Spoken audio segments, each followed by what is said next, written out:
Tsahal poursuit ses combats à Gaza. Depuis la fin de la trêve, l'armée a visé plus de 3500 cibles terroristes. Au total, ce sont plus de 22 000 positions du Hamas que Tsahal a détruites depuis le début de la guerre.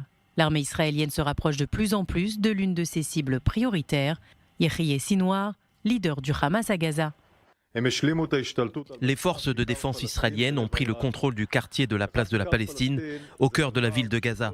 Le quartier de la place de Palestine est un quartier où se trouve le bureau de Yahya Sinwar, des bureaux du gouvernement, des propriétés de hauts responsables du Hamas et un réseau terroriste de tunnels. Nos forces, sur la base de renseignements précis, ont localisé le réseau de tunnels souterrains dans la zone. Il s'agit de tunnels stratégiques, en ce sens qu'ils mènent du nord de la ville de Gaza à la zone de l'hôpital Shifa.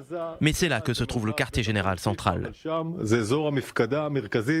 Les forces de défense israéliennes continuent de travailler en coopération depuis les airs, en mer et sur terre pour éliminer des terroristes, localiser et détruire les armes et infrastructures du Hamas.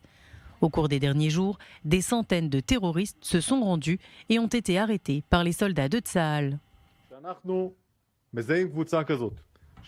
Lorsque nous identifions un groupe qui se présente à nous et qui se rend dans la zone après que nous l'ayons appelé à l'aide de haut-parleurs, nous lui enlevons ses vêtements parce que nous sommes préoccupés par les ceintures explosives.